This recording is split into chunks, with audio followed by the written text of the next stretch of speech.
expected today in what could be the largest gathering of hate groups in decades. As right-wing extremism has grown in the US and around the world, so too has resistance to it. A massive counter-protest. We can't hear you! We're here to tell them that we won't stand for that hate. Far-right rallies rarely play out without confrontation. That's because contemporary anti-fascists, often called Antifa in the States, look back to a moment in the 1930s for guidance. Look a little closer. This isn't Nazi Germany, but Britain. Back then, a newly formed party, the British Union of Fascists, was gaining momentum. Like Hitler's Nazis, the BUF appealed to a section of frustrated conservatives and workers during the Great Depression with protectionist and nationalist policies.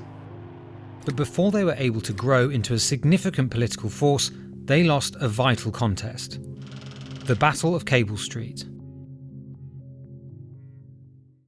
My name is Mark Bray. I'm a historian at Rutgers University. My research focus is modern European history, and I'm the author of Antifa, the Anti-Fascist Handbook.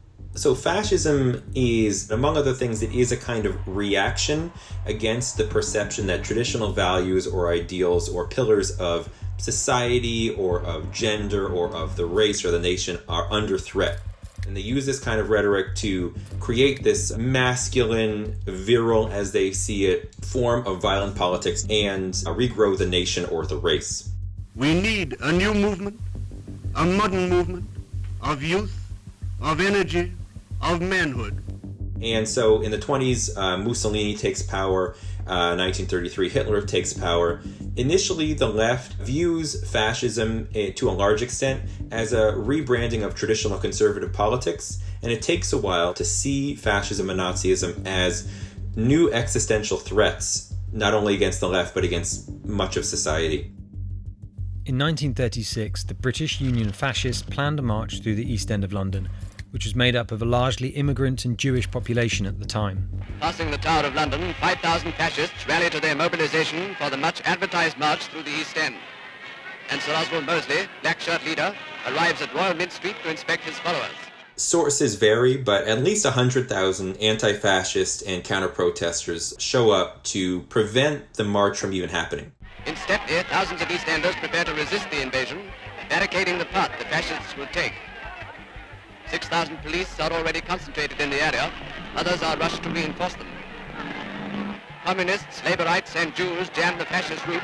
The anti-fascists set up barricades across Cable Street using building materials, torn up paving stones and an overturned truck. Now the crowd take matters into their own hands. Local residents launched projectiles from their apartments, even emptying the contents of their chamber pots on the advancing police to prevent them from allowing the fascists through. Mounted police come to their colleagues' help. Batons are drawn and heads broken as the anti-fascist demonstrators resist efforts to disperse them. Sir Oswald Mosley was informed by the police commissioner, Sir Philip Game, in Trilby Hat, that to avert serious bloodshed, the march was banned.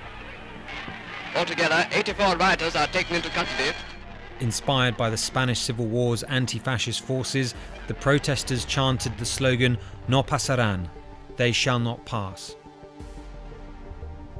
To control extremist political movements like the BUF, the Public Order Act of 1936 was passed. It outlawed the wearing of political uniforms in any public place or meeting. Section 5 of the bill made it a criminal offence to use threatening, abusive or insulting words or behaviour, and has been used to prosecute, amongst other things, racist and homophobic abuse. But following the Battle of Cable Street, the BUF didn't suffer quite as much as was originally made out. In fact, its membership rose, and some in its leadership noted it gained where it had opposition, most probably due to the media attention it attracted. Anti-Semitism intensified.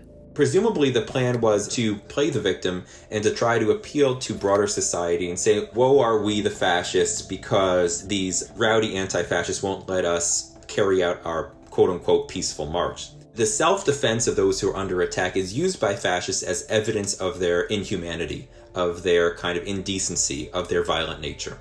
And so there's this, lose-lose scenario where those who are defending themselves against fascists, of course, if they don't defend themselves, are victimized, and if they do, there's an attempt by the fascists to portray them as inherently violent and therefore deserving of exclusion from society. But it wouldn't be long until war broke out in Europe. By 1940, the BUF was banned, and hundreds of its most prominent figures were locked up. The biggest victory is perhaps one of memory, of reclaiming a narrative by a diverse community with a shared revulsion of the fascist vision, inspiring plenty of protests since. Cable Street's power lasts to this day and has travelled beyond the boundaries of the UK.